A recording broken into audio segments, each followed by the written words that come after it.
Welcome to another episode of ProLine Pro School. Today we're going to be looking at some new features that we've added to our quoting and quote templates and taking a look at those and how to implement them and how to set them up. So I'm going to share my screen here. Okay. And it's just a few different things, but they're just things that weren't in our original or in the last video we did on quote templates. So I wanted to cover them. And this should be a little bit of a shorter day, but we'll get into some questions if you guys have any questions about any of this. So the first one that I want to cover here is for profit margin. So on profit margin, we've added a couple of different features here, or a couple of different options here that you can select. Originally, the way we had it is you could only edit profit margin if you were an admin on the ProLine account. When it either in the template or when you were creating a quote, it was locked unless an admin went in and changed it. We've now changed this so that in the quote template, you can change this on a template by template basis, and you can give both the managers in your ProLine account and your basic team members ranges within which that they can adjust the profit margin. Now, the admins have the ability to change it to whatever on a quote, but for the managers and the team members, they are restricted to these ranges, whatever numbers that you set in here. So this is a great way to lock your sales reps in where they can't, if they want to go a little higher, or if you want to give them some leeway to go a little bit lower than the standard profit margin you have on quotes, they have that, but you still protect the company from them going crazy one direction or the other. And so just in this example, we have a minimum profit margin of 35 for both, and then a max of 99. So you in this scenario, you're letting them basically go as high as they want on profit margin, but they can't go below the 35. But you could easily set this to 28 or 25 or whatever that and you can have different ranges too. So you can say, hey, the managers, they can drop down to 25, whereas the basic team members, they're only able to drop down to 28. And so if they want to go below 28, they got to go to a manager, and the manager can go down to 25. And then if the manager wants to go below that, they got to go up to the admin. So you have that greater control from the owner and admin level of ProLine over what your managers and team members can quote profit margin wise without locking them into just one. So that's one of the features that we added. The other major feature here that I wanted to go over is now for the signature page in ProLine, you can now customize up to 5 fields that you can mark as required. You can also make them required versus multi-line, and you can add up to 5 fields to collect additional information when someone's signing a quote. And so, of course, the most common one is going to be the roof color, and you can make this required. You can remove the notes and comments if you want, or you can have notes and comments, but these are our defaults in ProLine now. But you can add other things if you want to have a different field for siding color if you have siding as an add-on. The only thing to keep in mind is that these settings for required don't change with what they've selected on a quote. So if you have siding as an add-on, as an optional upgrade, then you want to make sure not to set it as required. Otherwise, people that don't select it are also going to be required. I'm not sure if there's ever going to be a way around that, but that is just kind of how it works for right now. So just keep that in mind when you're setting what's required and what's not, and make sure that is going to work in all cases for when someone's signing a quote. So we'll look at what let's add in a siding color here, and we'll just say favorite color. Just add another. So now let's go to a quote.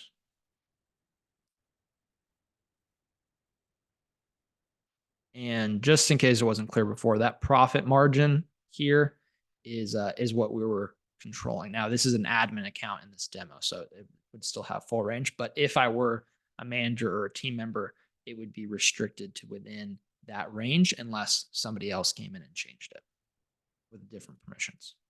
And then on the signature page, I don't have the ability to change this at the individual quote level. So I don't have the ability to change the fields here. That is at the template level only.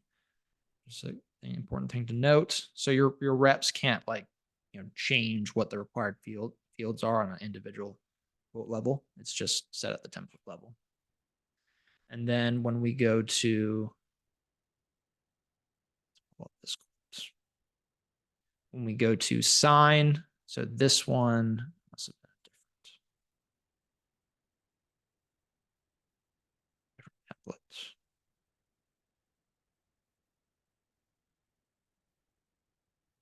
Process this.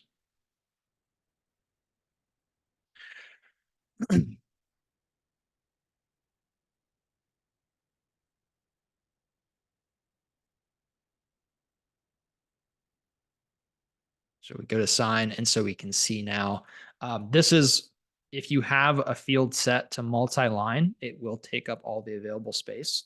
So normally if you have like the notes section in here, you'd probably want that to be the last item just for visual, just so it looks a little better. But this is the breakdown. So it's going to squeeze everything into this area right here. And it's whatever you add. So whatever fields you don't want to use, you just leave them blank, and ProLine won't include them on the form.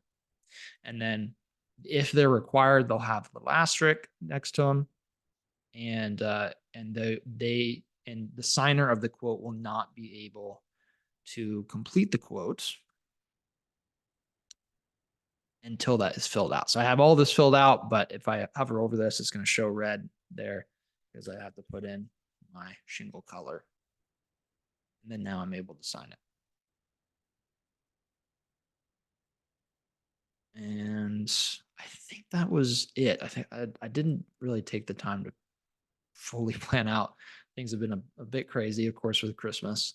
So I didn't take a lot of time to plan out. I think so. Those are the only two features that we've added, though.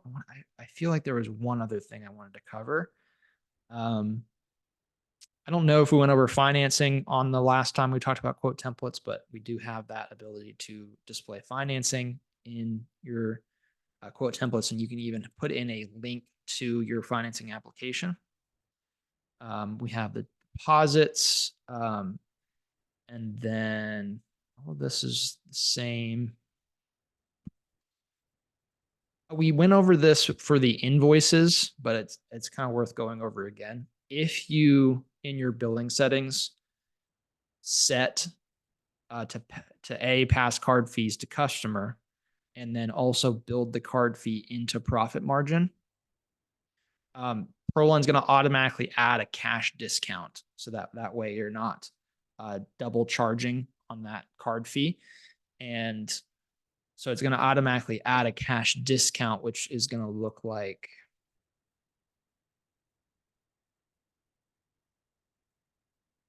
right here. So where it says it's going to get automatically added into this discount section, cash discount added by billing settings. And the way that feature works is it's going to discount for cash.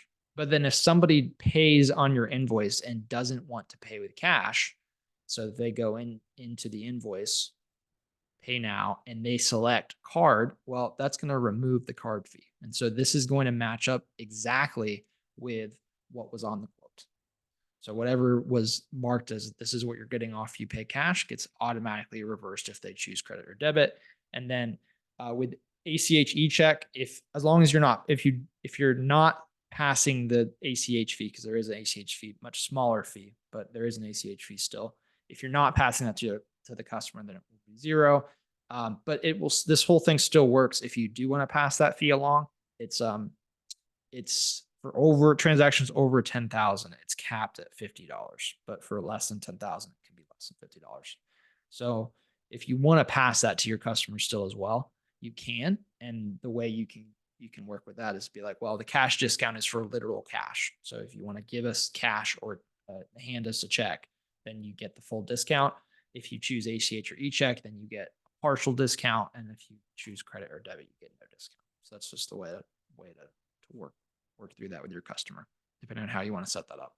Most companies using our invoicing right now, what they're doing is they are passing the card fee. because if somebody wants to get a free flight to Europe out of paying for the roof, they're welcome to do so, but they need to pay that extra cost involved with the cards. And so you pass the card fee along, which automatically removes that cash discount. And then for ACH e-check, most companies are choosing to eat that ACH fee, since that's what customers are usually expecting. When people pay by ACH, they usually expect it to be free. All ACH transactions do have fees. It's just that somebody, because it's a smaller fee, somebody along the line somewhere is eating that fee. So in this case, it's up to you whether or not you want to eat that fee as the vendor, or if you want to still pass that along.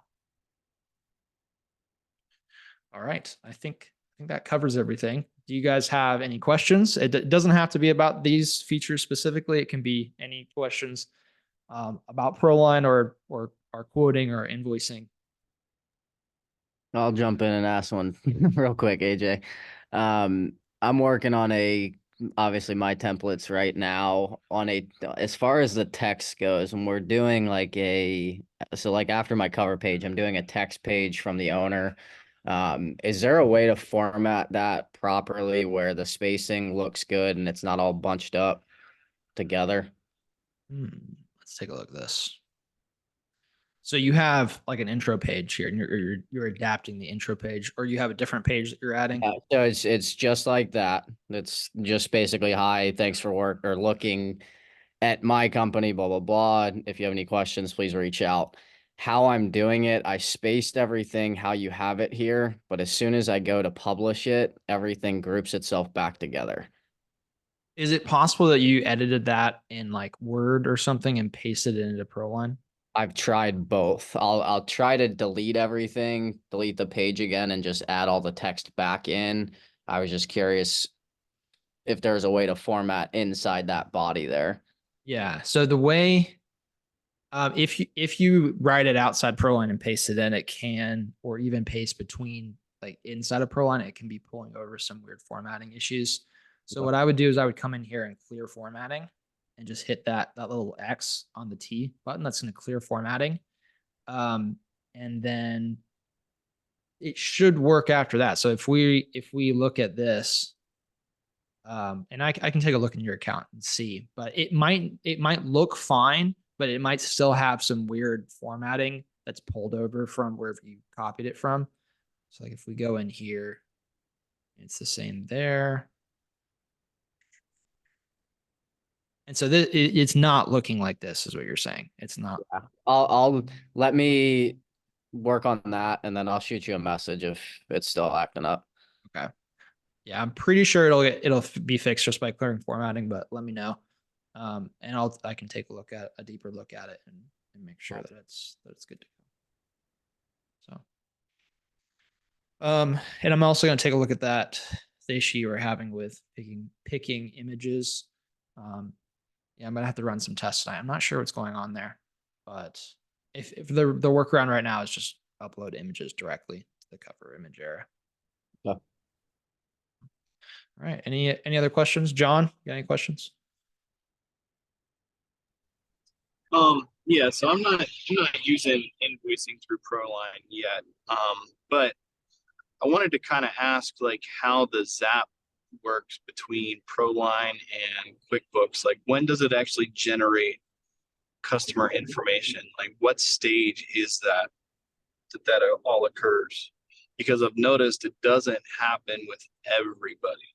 And I'm wondering if I'm doing something wrong or what's going on. I have to take a look at, because I remember you were saying there was, I think it was something else in your account where something skipped over. It's the appointment scheduled for, if I remember correctly, with how we got it set up for you, it's the appointment scheduled campaign. So if they don't get scheduled for an appointment, they're not going to go to QuickBooks, and they're not going to go to Company Cam, and they're not going to go to anywhere else that you have in the. Gotcha.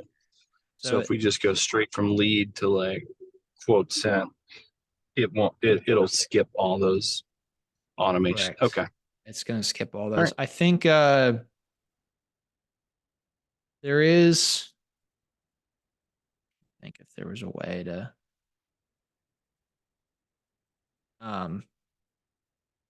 Yeah, unfortunately, the way that that's set up, I was gonna say that we could just create another campaign for you that was just a send to all the places campaign. Um, but unfortunately, the Zapiers are connected to that specific campaign, so we can't have the same Zaps connected to more than one campaign. Just kind of the Right. architecture of it. The solution to all of this is just to have it set up where it has two separate campaigns that run at the same time, where it runs the campaign that sends it to QuickBooks, sends it to everywhere else that you want to send it through Zapier. And then it has the separate appointment scheduled campaign. That way, even if you never move it to appointment, we can still run that other campaign, and um, and then it happens no matter what. But that's going to be once we make those changes to the automation engine, which is pretty big, going to be a pretty big overhaul. So it keeps getting postponed. In the meantime, I would just make sure everything gets a scheduled appointment, even if it's retroactive. I think even. I mean, what would be the situation in which someone wouldn't have a schedule?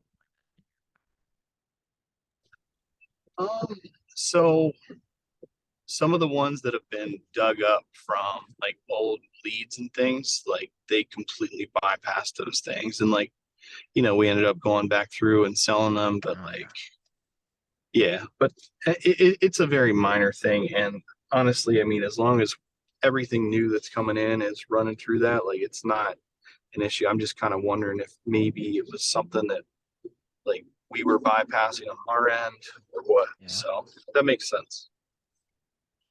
Yeah. Yeah, I didn't think about that for like existing customers. The way it's set up right now is it's assuming that you're gonna pre-qualify, so you don't want every lead. We could set it up where every lead goes to QuickBooks and to everywhere else. But so that is something that we could set up. But then everybody coming in, regardless of whether they actually do end up going to an appointment, would get sent off to everywhere. But that would make sure everything that goes into leads would get hit. But the way it's set up right now, it's assuming that you're going to want to pre-qualify them, and then if you pre-qualify them, decide to send them to an appointment or have an appointment with them, then it's going to send it off to everywhere else. So Yeah, I wouldn't want to make any changes to that. We're good. okay, cool. I saw someone jump in. Try to jump in. Looks like they're gone now. Just gonna let them in, see if they had a question. But yeah, so I guess we'll wrap up there. Happy New Year, everybody. Merry Christmas. Hope everyone had a good Christmas. And we'll see you next week.